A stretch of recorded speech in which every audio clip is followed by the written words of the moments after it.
Next topic है हमारा speed. Speed means कोई ऑब्जेक्ट पर यूनिट टाइम में कितनी डिस्टेंस कवर कर रहा है, वह होती है स्पीड। अगर मैथमेटिकली फॉर्मूले के हिसाब से देखें तो speed is equal to distance cover divided by time taken, कि पर यूनिट टाइम में वह कितनी डिस्टेंस कवर करेगा ऑब्जेक्ट, वही उसकी स्पीड होगी, जिसे स्मॉल v से रिप्रेजेंट किया जाता है। डिस्टेंस हम s से रिप्रेजेंट कर देते हैं और टाइम टेकन हम डेल्टा t से रिप्रेजेंट कर देते हैं। तो ये हमारा एक मैथमेटिकल फॉर्मूला हो गया। अगर इसकी SI यूनिट की बात करें तो डिस्टेंस की SI यूनिट मीटर होती है और टाइम की सेकंड होती है, तो स्पीड की SI यूनिट होगी मीटर पर सेकंड। ये सारी बातें हम प्रीवियस क्लास में पढ़ के आ चुके हैं, 9th क्लास में पढ़ के आ चुके हैं। स्पीड में डेफिनेशन के बाद हमने इसके किए थे टाइप्स, कि स्पीड 4 टाइप पढ़ते हैं हम स्पीड के। फर्स्ट है हमारा uniform speed, second non uniform speed,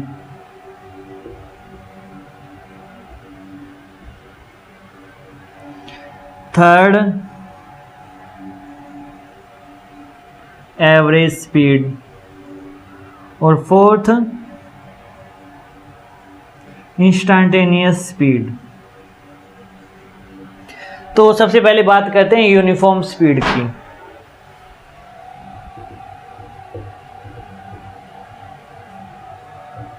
simple definition है, 9th क्लास में पहले भी कर रखी है, फिर भी एक रिवीजन हम यहाँ पर कर ही लेते हैं कि यूनिफॉर्म स्पीड का मतलब ये है कि इक्वल टाइम इंटरवल में कोई ऑब्जेक्ट अगर इक्वल डिस्टेंस कवर कर रहा है तो हम बोलेंगे कि वह ऑब्जेक्ट यूनिफॉर्म स्पीड से चल रहा है।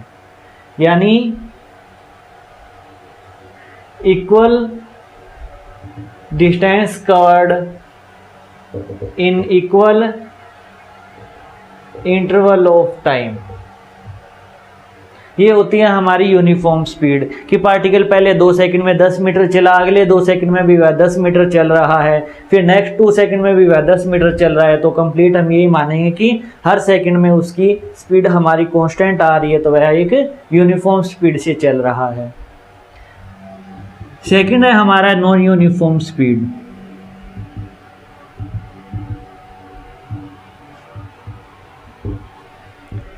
कि unequal distance covered in equal interval of time। आप ये मत लिख देना कि unequal distance covered in unequal interval of time, वो हमारी प्रॉपर नॉन यूनिफॉर्म स्पीड की डेफिनेशन नहीं होती। जैसे मैं आपको एक एग्जांपल बताऊं कि एक ऑब्जेक्ट यहाँ से चला ओ से, पहले 2 सेकंड में वह 4 मीटर चला, ये डिस्टेंस हमारी 4 मीटर मान लो कि 4 मीटर चल के वह ए पॉइंट पे गया, और 2 सेकंड में आगे वाली 4 सेकंड में वह 8 मीटर चला, यानी 4 सेकंड में उसने डिस्टेंस ट्रेवल की 8 मीटर। तो आप खुद देखो कि यहाँ पर भी हमारा 2 मीटर पर सेकंड आ रहा है स्पीड की वैल्यू, और यहाँ पर भी 2 मीटर पर सेकंड आ रही है स्पीड की वैल्यू। तो यानी होल जर्नी में हमारी स्पीड तो कांस्टेंट है। पर डेफिनेशन अगर हम ये लिख देते हैं कि unequal distance covered in unequal interval of time, बात तो दोनों ही सेम है ना, डिस्टेंस भी अनइक्वल है, 4 है और 8 है, टाइम इंटरवल भी हमारा अनइक्वल है, 2 और 4 है, तो इस केस में भी हमारा यूनिफॉर्म स्पीड होता है। इसीलिए नॉन यूनिफॉर्म स्पीड की प्रॉपर डेफिनेशन यही होती है कि unequal distance covered in equal interval of time. अगर ये इंटरवल भी हमारा 2 सेकंड होता कि आगे वाली 2 सेकंड में वह 8 मीटर चलता है, तो हमारा 100% श्योर गारंटी के साथ कहते कि ये नॉन यूनिफॉर्म का केस है। तो यूनिफॉर्म मतलब इक्वल इंटरवल टाइम के अंदर इक्वल डिस्टेंस कवर करना, और नॉन यूनिफॉर्म मतलब अनइक्वल डिस्टेंस कवर करना इक्वल इंटरवल ऑफ टाइम में। एवरेज स्पीड, ये 2 टाइप्स सिर्फ डेफिनेशन में सीमित होकर रह जाते हैं। न्यूमेरिकल्स हमारे इस 3rd और 4th टाइप पे बनते हैं। तो एवरेज तो हम पहले भी लगाते आए हैं कि जैसे 10th का रिजल्ट आता है तो 10th में हम ये देखते हैं एवरेज हमारी कितनी रही, कि 5 सब्जेक्ट के टोटल मार्क्स डिवाइडेड बाय 5 कर देंगे तो एवरेज मार्क्स आ जाते हैं हमारे। तो वही बात हमारी यहाँ पर है कि एवरेज यहाँ पर क्या है, स्पीड है, तो स्पीड डिस्टेंस बाय टाइम होता है। तो एवरेज स्पीड का मतलब हो गया, इसे वी ए वी या फिर जी से भी रिप्रेजेंट कर देते हैं, average speed is equal to total distance divided by total time. एक बात आप हमेशा याद रखना कि सपोज एक quantity x is equal to Y by Z के बराबर है। x कोई भी क्वांटिटी हो सकती है, जैसे यहाँ पर speed is equal to distance by time के बराबर है। अगर मैं कह दूं आप कि x एवरेज बताओ क्या होगा, तो x एवरेज अगर डिफाइन होता है इस क्वांटिटी के लिए, तो उस कंडीशन में x एवरेज की वैल्यू होती है हमेशा total y divided by total z। जैसे यहाँ पर स्पीड थी ना, तो एवरेज स्पीड का मतलब total distance covered divided by total time taken. मैं शॉर्ट फॉर्म में इनको लिख रहा हूँ कि total distance by total time, यही हमारा एवरेज स्पीड होता है। और जब भी न्यूमेरिकल आएंगे तब उस केस में हम टोटल डिस्टेंस निकालेंगे सेपरेटली और टोटल टाइम देखेंगे सेपरेटली, फिर डिवाइड करेंगे, डायरेक्ट किसी फॉर्मूले को इंसर्ट नहीं करेंगे। तो इसी एक कॉन्सेप्चुअल बात पे 2-3 न्यूमेरिकल्स अच्छे अच्छे बनते हैं जिनको हम करेंगे। अब बात बचती है हमारी इंस्टैंटेनियस स्पीड की। इंस्टैंटेनियस स्पीड बहुत ज़्यादा इंपॉर्टेंट टॉपिक है हमारा स्पीड के अंदर। तो इसकी इंस्टैंटेनियस स्पीड और इंस्टैंटेनियस वेलोसिटी को हम नेक्स्ट लेक्चर में इकट्ठा पढ़ेंगे, इसका एक प्रॉपर अलग से ही लेक्चर बनाएंगे। अभी सिर्फ हम इन 3 बातों को पढ़ रहे हैं, 3 टाइप की स्पीड और 3 टाइप की वेलोसिटी पढ़ेंगे इस लेक्चर में।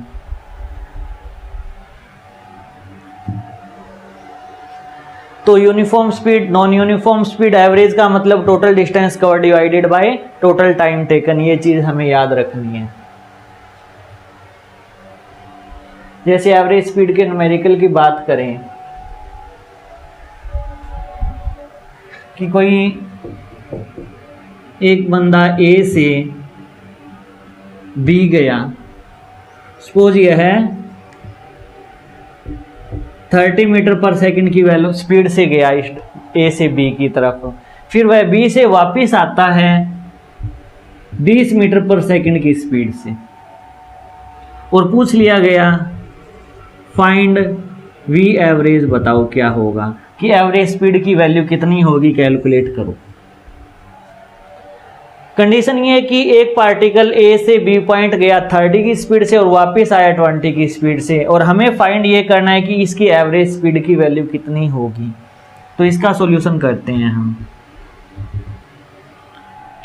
कि एवरेज स्पीड हमने डिफाइन की थी कि total distance divided by total time, वही हमारा एवरेज होगा। आप ये एवरेज मत लगा लेना कि डिस्टेंस तो हमारी सेम है, तो 30 से गया है 20 से वापस आया तो एवरेज हमारी 25 हो गई, 25 हो गया। ये कोई एक प्रॉपर कंडीशन नहीं होती, हम प्रॉपरली इसे डिफाइन करेंगे। तो सपोज ये है डिस्टेंस x थी, यानी a से b के बीच की डिस्टेंस हमारी x थी। तो t1 टाइम कितना लगा, जाने का टाइम x डिवाइडेड बाय 30 लगा, क्योंकि डिस्टेंस अपॉन स्पीड ही हमारा क्या होगा, टाइम होगा। और t2 टाइम कितना लगेगा, x डिवाइडेड बाय 20, क्योंकि r तो 20 से रहा है ना, तो स्पीड हमारी 20 है, 20 से डिवाइड कर देंगे हम। अब v एवरेज क्या होता है, total distance cover divided by total time taken. तो टोटल डिस्टेंस हमारी x जाने की और x आने की, तो टोटल डिस्टेंस होगी 2x divided by time taken, यानी t1 जाने का और t2 आने का, तो t1 प्लस t2 होगा। और t1 प्लस t2 का मतलब 2x divided by x by 30 plus x by 20, और ये वैल्यू आ जाएगी जैसे 2x तो न्यूमरेटर में ऊपर है, नीचे अगर एलसीएम लिया जाए तो 60, तो एलसीएम आ गया इसका, तो 2x प्लस 3x आ गया। अगर इसको और प्रॉपर वे में डिफाइन करें तो 2x डिवाइडेड बाई नीचे तो 5x आएगा, मल्टीप्लाइड बाई 60 आएगा, तो x से x कैंसिल, 5 से कैंसिल करेंगे 12 आ गया, तो हमारा आंसर आ गया 24 मीटर पर सेकेंड। और वैसे अगर हम डायरेक्टली डिफाइन करते हैं कि 30 से जा रहा है 20 से आ रहा है, मतलब 25 आंसर होगा। और ऑप्शन में हमारा फर्स्ट ऑप्शन हमारा 25 मीटर पर सेकंड का ही होता है। तो जब भी हम एवरेज निकालेंगे, एवरेज का मतलब होता है total distance divided by total time taken. इसी टाइप से हम हमेशा एवरेज डिस्टेंस, एवरेज वेलोसिटी की, एवरेज स्पीड की कैलकुलेशन करेंगे।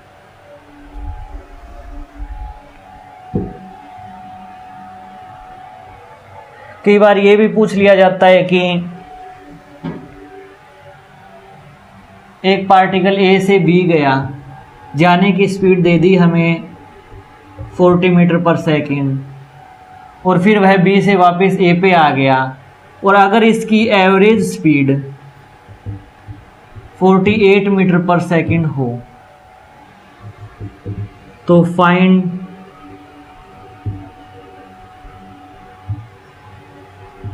रिटर्न स्पीड, यानी वापस आते टाइम की हमें स्पीड कैलकुलेट करके बताओ कि कितनी होगी।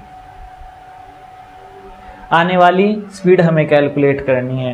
तो हमारे पास v एवरेज दे दिया है हमें, ये तो x तो कैंसिल हो ही जाता है, t1 तो जाने का आ ही जाएगा, t2 में हम यहाँ पर x/20 पुट कर रहे थे ना, अब x/v पुट कर देंगे और हम इसका आंसर सॉल्व करेंगे तो हमारे पास आंसर आ जाएगा 60 मीटर पर सेकेंड का। तो इसी कैलकुलेशन से हम ये रिजल्ट भी फाइंड कर सकते हैं। कई बार क्या पूछा जाएगा कि 3 ब्रेक दे देगा ये कि ए से बी और बी से सी और सी से डी, x डिस्टेंस दे दी, तीनों सेम डिस्टेंस है, ये v1 से चल रहा है, ये v2 से चल रहा है और ये v3 से चल रहा है। अब बताओ इसकी एवरेज वेलोसिटी क्या होगी। तो अब भी हमें यही कैलकुलेट करना है कि एवरेज वेलोसिटी में हम क्या करेंगे, ये टाइम प्लस ये टाइम प्लस ये टाइम, टोटल टाइम हो गया, और टोटल हमारी डिस्टेंस कितनी आ गई 3x। तो ये टाइम हमारा t1 कितना आएगा x/v1, t2 कितना आएगा x/v2 और t3 कितना आएगा x/v3, और टोटल डिस्टेंस हमारी 3x हो जाएगी। तो x तो कैंसिल हो जाएगा और v1, v2, v3 की फॉर्म में v एवरेज की वैल्यू निकल जाएगी। तो इस टाइप के न्यूमेरिकल्स बन सकते हैं हमारे। कई बार डिस्टेंस ना देकर टाइम दे देगा वो कि इतने टाइम तक इस वेलोसिटी से चला, इतने टाइम तक इस वेलोसिटी से चला, फिर बताओ, तो उसमें भी हमारी कैलकुलेशन हो जाएगी। जैसे डीपीपी में आपको आज की डीपीपी में क्वेश्चन भी मिल जाएंगे इस टाइप के कई। फिर भी मैं अटेम्पटेशन का एक तरीका बता रहा हूँ कि एग्जाम्पल हमें दे दिया A to B, वह 2 सेकंड में जाता है और वापस 4 सेकंड में आता है।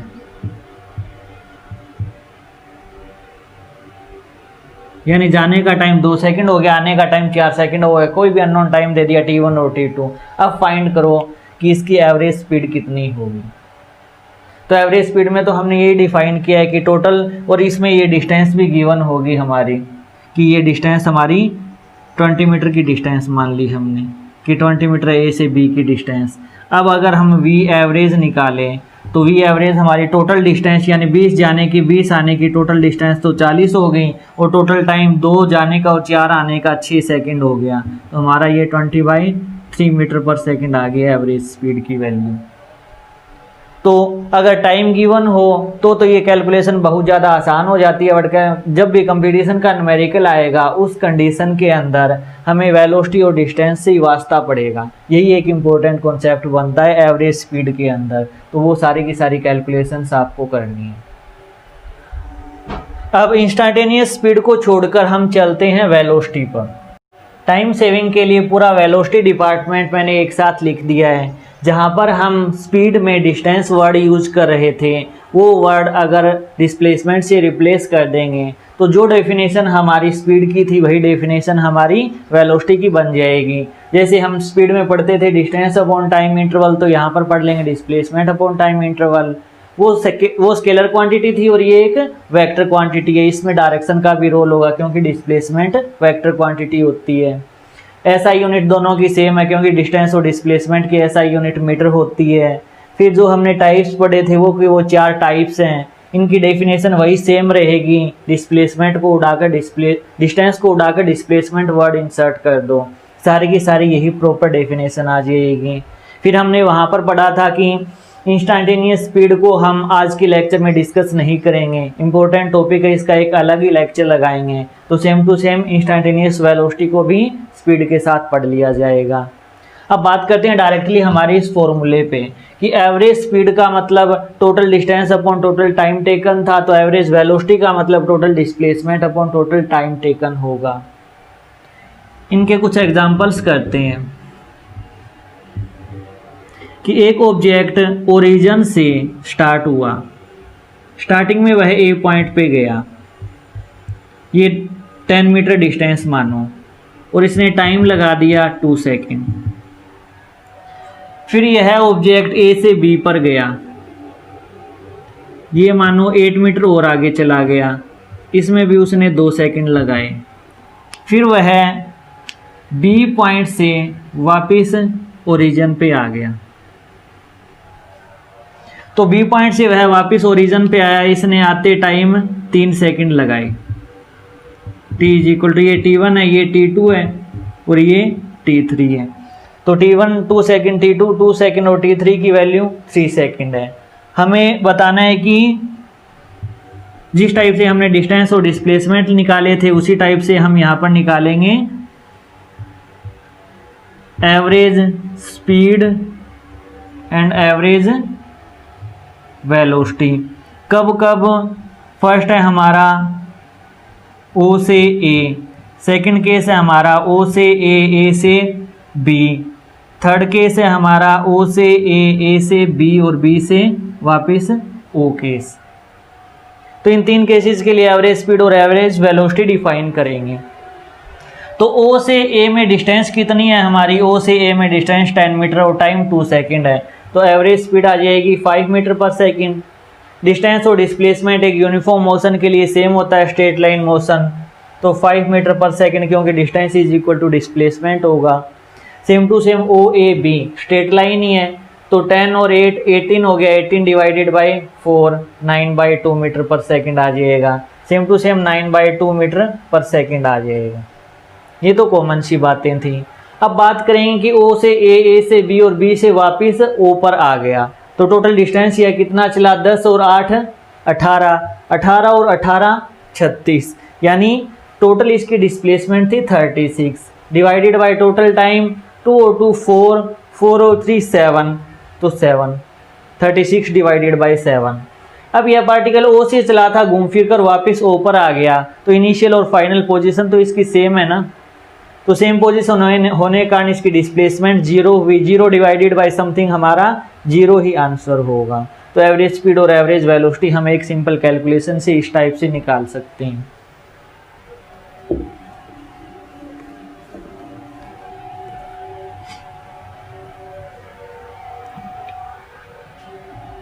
अब एक नेक्स्ट एग्जांपल करते हैं कि एक पार्टिकल, जैसे हम ग्राफ बनाते हैं, ये नॉर्थ होता है, ये ईस्ट होता है। एक पार्टिकल इनिशियली 12 मीटर इन एक्स डायरेक्शन या ईस्ट डायरेक्शन, एक पार्टिकल ईस्ट डायरेक्शन में 12 मीटर चलता है 2 सेकंड में, और फिर वह 12 मीटर चलने के बाद वह नॉर्थ साइड मुड़ जाता है और 5 मीटर इन नॉर्थ डायरेक्शन चलता है इन 1 सेकेंड। फाइंड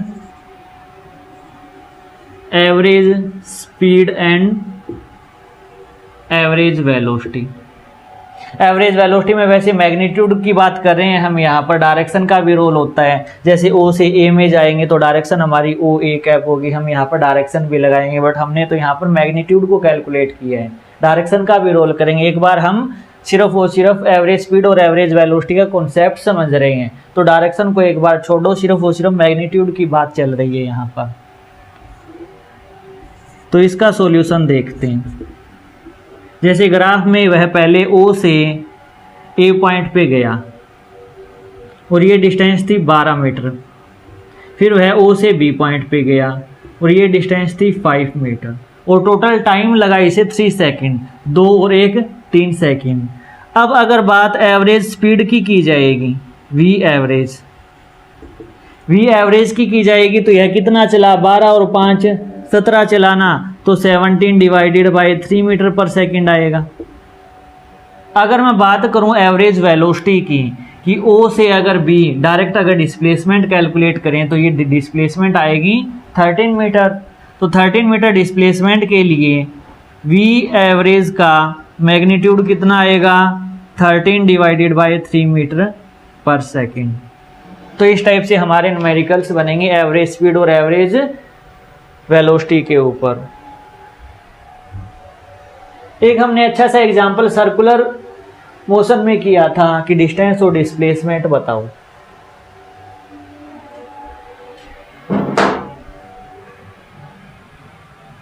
जैसे एक सर्कल है, ये इसका ओरिजिन है और स्टार्टिंग पॉइंट हमारा ये ओ इसका सेंटर मानो और ए इसका स्टार्टिंग पॉइंट मानो, और ये एंटी क्लॉकवाइज डायरेक्शन में घूम रहा है। ये पॉइंट बी मानो, ये पॉइंट सी मानो और यहाँ पर जाकर डी पॉइंट मानो, और हमें वही सारी की सारी कैलकुलेशंस करनी है।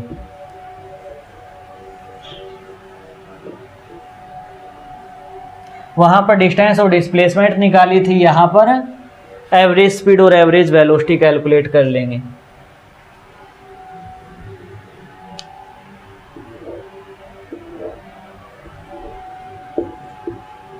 V एवरेज और V एवरेज, यहाँ पर हम डायरेक्शन का भी रोल रखेंगे। सबसे पहले हम A से चले हैं तो A से B तक जाएंगे, फिर हम A से B और B से C जाएंगे, फिर A से B, B से C और C से D, और फिर हम एक सर्कल कंप्लीट कर लेंगे। यही तो बातें हमने कल डिस्प्लेसमेंट में पढ़ी थी। तो A से B जा रहे हैं तो एवरेज स्पीड क्या होगी, अगर इसकी रेडियस R है तो कल हमने निकाला था A से B के लिए इसकी डिस्टेंस की वैल्यू होती है पाई R डिवाइडेड बाई 2, और सपोज ये है टाइम लगा रहा है एक चक्कर कंप्लीट करने में 40 टाइम लगा रहा है, कि कंप्लीट सर्कल के लिए 40 है, इसका टाइम पीरियड हमने 40 मान लिया ताकि हमारी कैलकुलेशन आसान हो। R रेडियस है, A से चलकर वापस A पर 40 टाइम में आ जाता है। तो उस केस के लिए एवरेज स्पीड और एवरेज वेलोसिटी कैलकुलेशन करनी है हमें इन 4 पॉइंट्स के लिए। तो A से अगर B गया तो डिस्टेंस हमारी पाई R by 2 divided by time करेंगे, तो ये सिर्फ और सिर्फ 1/4 साइकिल है ना, तो इसका 4th टाइम लगेगा। 4 टाइम मतलब इंटू T। इसकी स्पीड भी हमने कांस्टेंट ले रखी है, हर बार स्पीड की वैल्यू हमारी कांस्टेंट आएगी, ये हमारी कंडीशन है। तो पाई R by 2 divided by T, तो ये हमारी एवरेज स्पीड आ गई कि एक यूनिफॉर्म सर्कुलर मोशन का केस है जिसमें R रेडियस है, 40 टाइम पीरियड है, उस केस के अंदर हम ये सारी कैलकुलेशन करेंगे। और जब बात डिस्प्लेसमेंट की आई थी तो ये √2R थी, तो √2R डिवाइडेड बाई T ये वेलोसिटी आ जाएगी। फिर हमने A से C तक का केस किया था, A से C तक आएंगे तो पाई R divided by time 2T हो जाएगा। वैल्यू तो सेम ही है ना, यूनिफॉर्म मोशन है हमारा, तो स्पीड तो सेम ही रहेगी हर पॉइंट के ऊपर, हर डिस्टेंस ट्रेवल के लिए। वेलोसिटी की बात करेंगे, यहाँ पर हम एक बार डायरेक्शन छोड़ रहे हैं, ब्लैंक लास्ट में पुट करेंगे। A से C आएंगे तो डिस्प्लेसमेंट हमारी कितनी हुई, 2R डिवाइडेड बाई 2T, तो ये 2 से तो 2 कैंसिल ही हो जाएगा। जब बात D तक पहुँच जाएगी तो ये तो हो जाएगा हमारा पाई R डिवाइडेड बाई 3/4 सर्कल है ना, तो 3/2 पाई R हो जाएगा, और टाइम लगेगा हमें 3T का, तो 3 से 3 कैंसिल आंसर तो वही आ रहा है पाई R डिवाइडेड बाई 2T। और इसके लिए √2R तो हमारी डिस्प्लेसमेंट होगी A से D के लिए, और डिवाइडेड बाई टाइम हमारा 3T होगा। फिर 4th केस के लिए 2 पाई R हमारी डिस्टेंस होगी, डिवाइडेड बाई 4T कर देंगे तो ये भी पाई R डिवाइडेड बाई 2T आएगा, और इस केस के लिए 0 होगी। अब बात करेंगे डायरेक्शन की। हमारा इनिशियल पॉइंट ये है, फाइनल पॉइंट ये है, तो डिस्प्लेसमेंट की डायरेक्शन A to B है ना, तो जो डायरेक्शन डिस्प्लेसमेंट की होती है वही डायरेक्शन तो वेलोसिटी की होती है, क्योंकि फॉर्मूला ही हमारा क्या है, velocity divided by velocity is equal to displacement divided by time. तो जो डिस्प्लेसमेंट की डायरेक्शन होगी वही हमारी वेलोसिटी की डायरेक्शन होगी। तो A से B cap. Same to same हम ए बी सी जा रहे हैं, तो इनिशियल से फाइनल हमारी ये है, तो initial to final position A to C cap आ जाएगी, यहाँ ए टू डी कैप आ जाएगी। ये तो जीरो है ही है, इसकी कोई डायरेक्शन नहीं होगी। तो इस टाइप से ये भी एक अच्छा कॉन्सेप्ट है। वेलोसिटी की तरह एक्सेलेरेशन डिपार्टमेंट को भी एक साथ लिख दिया है टाइम सेविंग के लिए, क्योंकि वही सारी की सारी राम कहानी है कि एक्सेलेरेशन होता है change in velocity divided by time interval, उसके बाद उसकी एसआई यूनिट मीटर पर सेकंड स्क्वायर हो गई। फिर हमने इसके 4 टाइप्स पढ़े थे, यूनिफॉर्म, नॉन यूनिफॉर्म, एवरेज और इंस्टेंटेनियस। इंस्टेंटेनियस की स्टडी उन्हीं के साथ कर ली जाएगी। यूनिफॉर्म एक्सेलेरेशन का मतलब अगर यह चेंज इक्वल टाइम इंटरवल में इक्वल हो रहा है तो हमारा यूनिफॉर्म एक्सेलेरेशन हुआ। नॉन यूनिफॉर्म के लिए इक्वल टाइम इंटरवल में अनइक्वल चेंज इन वेलोसिटी आए तो ये डेफिनेशन होगी। और एवरेज एक्सेलेरेशन हमारा टोटल चेंज कितना हुआ वेलोसिटी में divided by total time interval कितना था, वो चेंज हमारा, वो रेशियो हमारा क्या होगा, एवरेज एक्सेलेरेशन का होगा। तो चलिए हम डायरेक्टली इसके एग्जांपल्स करेंगे कि कोई ए ऑब्जेक्ट 10 मीटर पर सेकंड से चल रहा है और चलता चलता यह यू टर्न करता है और वापस इस डायरेक्शन में आ जाता है 10 मीटर पर सेकंड की ही वेलोसिटी के साथ। अगर यह यू टर्न लेने में 4 सेकंड लगाता है तो find average acceleration. Average acceleration क्या होगा उस केस के अंदर कि एक ऑब्जेक्ट 10 की स्पीड से चल रहा था और यू टर्न लगाकर वापस उसी डायरेक्शन में वापस आ जाता है, जस्ट इसने डायरेक्शन को रिवर्स किया है। हमें बताना है कि एवरेज एक्सेलेरेशन इसका कितना होगा। तो आप डिफाइन करो इसको आई कैप से, तो ये डायरेक्शन माइनस का आई कैप हो गया, क्योंकि एक्सेलेरेशन क्या है, वेक्टर क्वांटिटी है, क्योंकि change in velocity, velocity vector quantity है तो एक्सेलेरेशन भी वेक्टर क्वांटिटी है और वेक्टर क्वांटिटी के अंदर आई और जे का रोल होता ही होता है। तो हम यहाँ पर आई कैप और जे कैप की फॉर्म में चलेंगे। तो इनिशियल वेलोसिटी को हम यू से रिप्रेजेंट कर रहे हैं, वो है हमारा 10 I cap. Final velocity v is equal to minus का 10 आई कैप। तो चेंज कितना हुआ, चेंज हुआ हमारा delta v is equal to final velocity minus initial velocity, यानी फाइनल वेलोसिटी तो है हमारी माइनस का 10 आई कैप, इसमें से हम इनिशियल वेलोसिटी 10 आई कैप को घटा देंगे तो हमारे पास आंसर आ जाएगा माइनस का 20 आई कैप डेल्टा v। और ए एवरेज क्या होता है, एवरेज एक्सेलेरेशन होगा हमारा कि नेट चेंज हमारा वेलोसिटी में कितना आया divided by total time interval कितना था, तो वो हमारा नेट चेंज आएगा।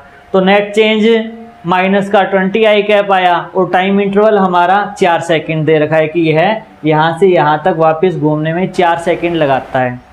तो नेट चेंज माइनस का 20 आई कैप डिवाइडेड बाय 4 करेंगे तो माइनस का 5 आई कैप हमारा चेंज आ जाएगा। सेम टू सेम अगर एक दो और एग्जांपल्स की बात करें,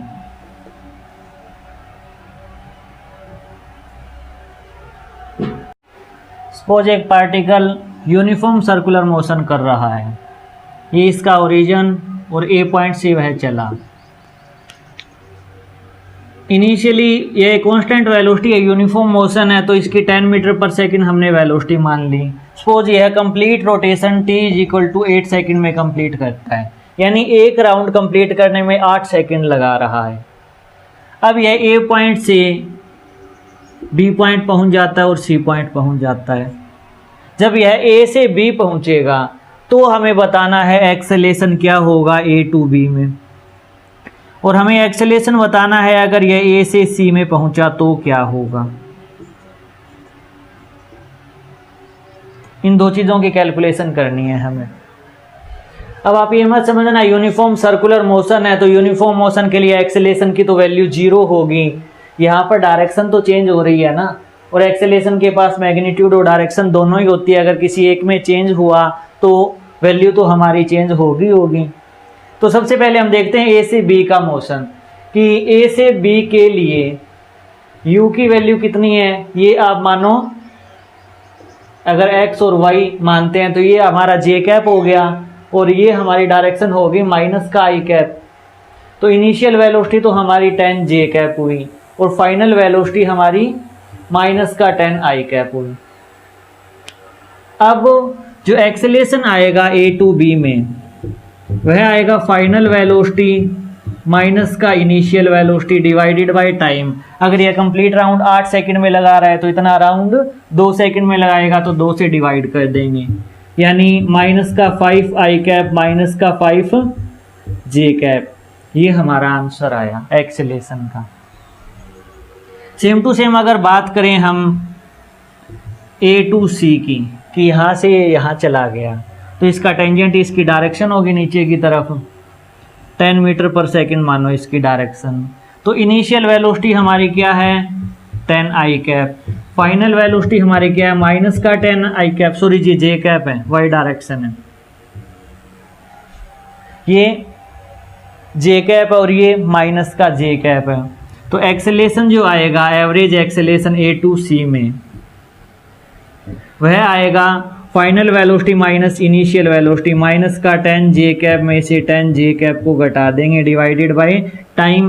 अब टाइम ए से सी तक जाने में 4 सेकंड लगेंगे, हाफ राउंड है तो 4 से हम डिवाइड कर देंगे।